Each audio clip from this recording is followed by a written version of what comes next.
Hi everyone, so I've already done the first review of The Jury, which is on Channel 4. It's a UK, it's like an experiment.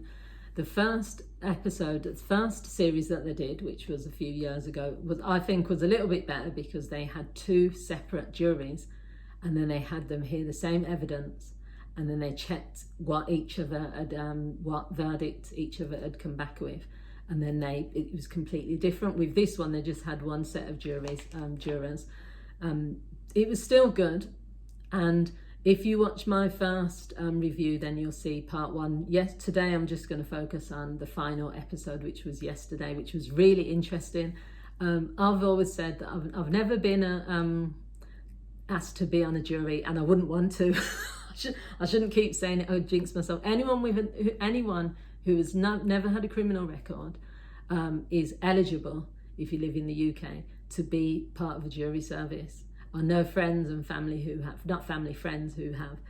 It could happen, but there's 68 or probably 70 million people in the UK, so the likelihood is it could be, maybe it never happens. So yesterday was the final where they heard the closing statements from the prosecution and the defence. And one thing that came up for me is watching this group of jurors is how biased people can be. People are biased towards, this is just my opinion, people are biased towards women when it comes to crime.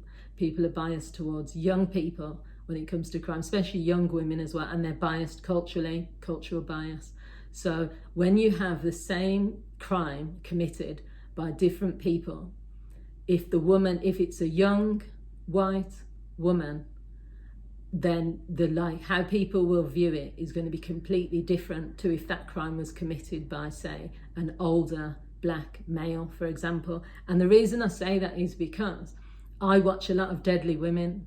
I watch a lot of Wives with Knives. I watch lots of crime programs that do involve women. And even in the comment sections, even if all the evidence suggests that this person set out to kill someone or this person hired someone to kill, there will still be lots of justifications of, well, it was his fault, he must have done something. I've seen videos on social media where a woman is beating a man. This is in Nigeria. This was a video I saw where the woman was taking off her shoes. She was in front of a crowd. She was beating this guy with her heels. She was bashing him. He was not defending himself because he was kind of I don't know why, but the crowd was looking on and just laughing. And then in the comments, same thing. What did he do? People were saying, what must he have done to her? Oh, good for her. He deserves it. Probably he cheated. There was no she shouldn't be doing that. So I already know that there's a bias, and it's shown in statistics as well. It's shown in the criminal justice statistics. I used to work in the youth offending team, where it shows the disparity between what sentences that are given to certain people. The other thing is, what I thought was interesting, is how easily people can be swayed. People can be swayed by arguments by more dominant people, and that was happening yesterday with those 12 jurors. There was too many people that were making it about them, that wanted to be right. They were not making it about the evidence, and then what it became was just, and these were just 12 people that they put together. So I'm wondering if this is the typical jury that is put together. It was a nightmare because there were just too many people that were just wanting to be right. There were too many people that were just arguing for themselves instead of looking at the evidence. And there was too many people that were easily swayed. So what ended up happening was, I personally think it should have been a hung jury so that another jury could have been brought in to do it properly. Because it started off with 7 people were saying that the woman should be acquitted. So you need to watch my other video to see what she was accused of. But basically, she was accused of stabbing her boyfriend that she'd known for 6 months to death. And then there was loads of evidence, which I'm going to talk about in a minute. So that was, she was saying self-defense. The prosecution was saying murder. So 7 people in the jury originally were saying she should be acquitted. And that was just ridiculous to me when I talk about the evidence in a minute. Then 3 of the people were saying murder, or 4, it might have been 7, 8, 9, 10, 11. I think 3 were saying murder, 7 were saying acquitted, 1 was saying manslaughter, and 1 was not sure. That's where it started. So it was going round and round and round, and no one was moving from their position. But what was interesting is the people who were talking about murder were the least articulate in terms of being able to put forward an argument. So all the people that were talking about acquitting her, they didn't have any, they were not basing it on evidence, but they were more eloquent in how they were arguing, because the one guy was just being ridiculous with his things. He was talking about he went to sleep and then he woke up and he felt that she'd been through trauma and he wanted to protect her. He was talking as though he was her therapist, and he got the whole, like, loads of people on board with what he was saying. Nothing what he said was anything to do with the evidence that was in court. Even when she took the stand, like the defendant, she didn't come across well. She lied on the stand.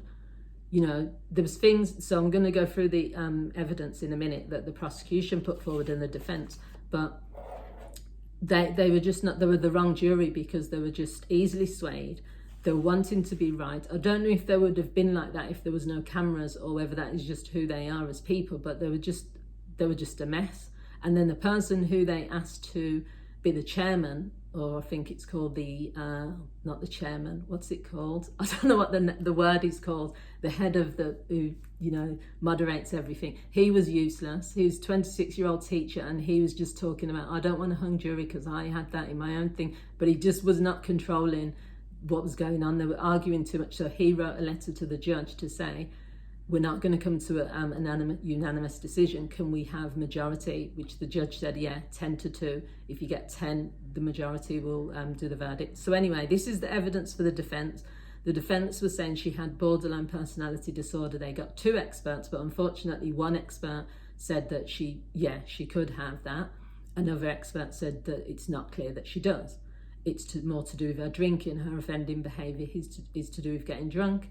The other person said no, borderline personality disorder. The second thing they brought forward was the injuries, that she did have some injuries on her arm and she had some injuries on her neck, but they could not prove, the defence, where those injuries had come from. They could not prove it was from him, but they also couldn't prove that it was not defensive wounds, because if obviously they're always fighting with each other, those injuries could have been him restraining her on the arm or on the neck. But there wasn't enough from the person who was talking about the injuries to say definitively where they'd come from or how they could have been, those injuries got there. The third defence thing that they were putting forward was that he was abusive towards her physically.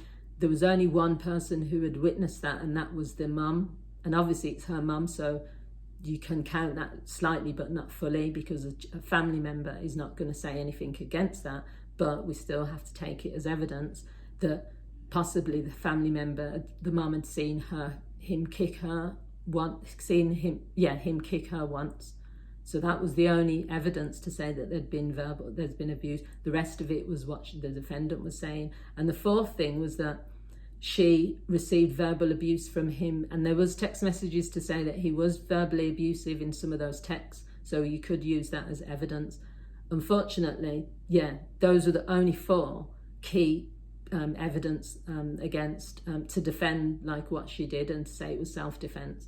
This is all the evidence for the prosecution. There's much more evidence there. It was that there's previous convictions for violence. So, the defense pointed out that he had convictions for violence as well. So for the woman, she's got previous convictions for violence. She glassed someone over the head. That is like serious, so that's not just like a little bit.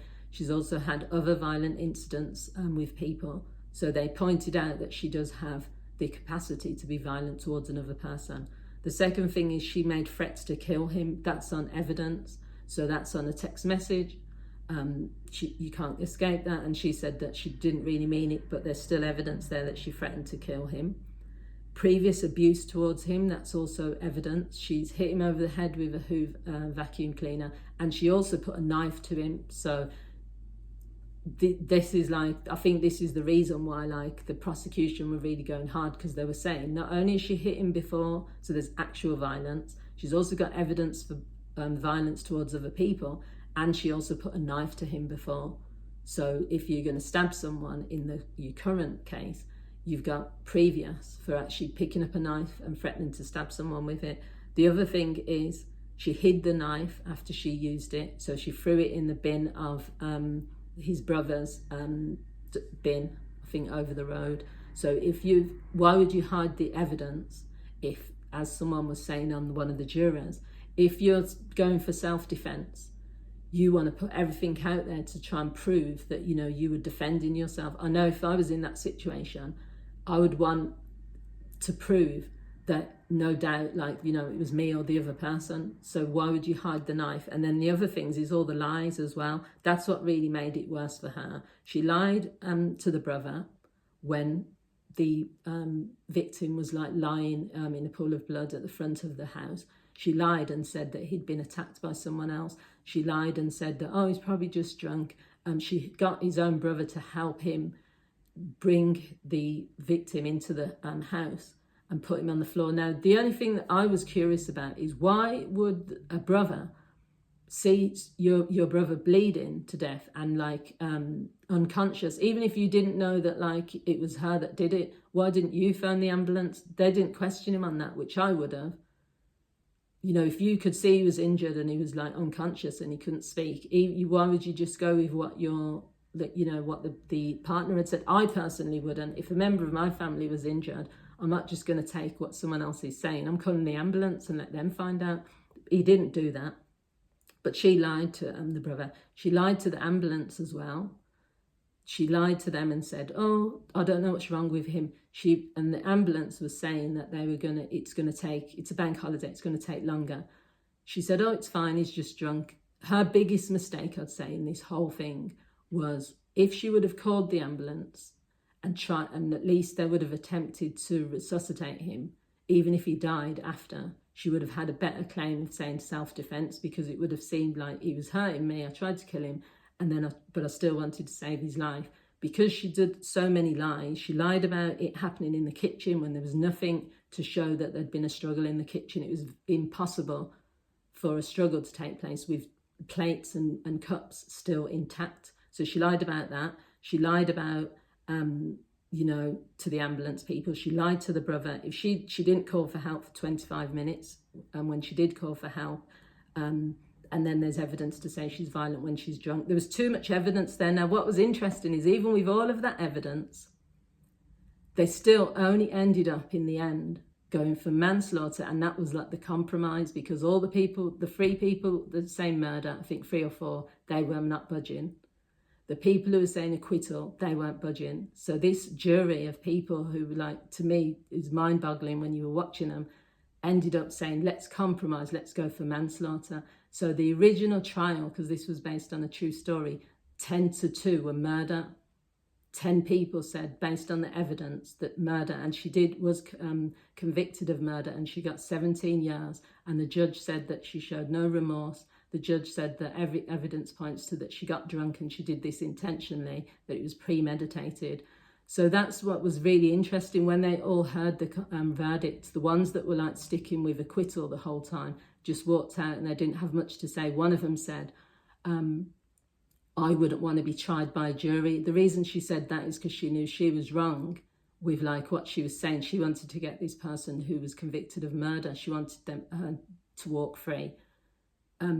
But yeah, it comes back to bias. These people were looking at this woman crying on the stand, looking at this young white woman crying and coming up with all of these stories, and they could not picture her as a murderer. They could not picture her as picking a knife up and stabbing a person on purpose. They had to come up with all these reasons. It's her mental health. It's he must have done something to her. And this is the worrying thing about it all. If people can't get past the person in front on the stand, and they they don't focus on just the evidence, that's the reason why there's so many injustices, criminal injustices, because people are too busy thinking, well, this person looks like me, or this person doesn't look like she would do that, or he doesn't look like someone that is that's got nothing to do with it. Everyone is capable of everything. If I was a juror, as I've said, I don't want to be in that position. It's got to be the evidence. It's got to be based on evidence. Nothing else. It doesn't matter what the person looks like, doesn't matter what age they are, doesn't matter what ethnicity they are. It's got to be based on the evidence. So yeah, it was really interesting. There's another one that was on a similar, same program, but it was based in Australia. I didn't watch that because I was tired. It was time for bed. But if I get a chance to watch the other one, then I'll look at that. But yeah, it's just, I love stuff like this because it just shows like the psychology of people and human beings, how we think, how we do things. So yeah, check out my first one, which was, I only watched episode 1, so I couldn't really comment too much on it, but there's a lot more now that I've watched episode 2. So let me know your thoughts if you've watched the program as well.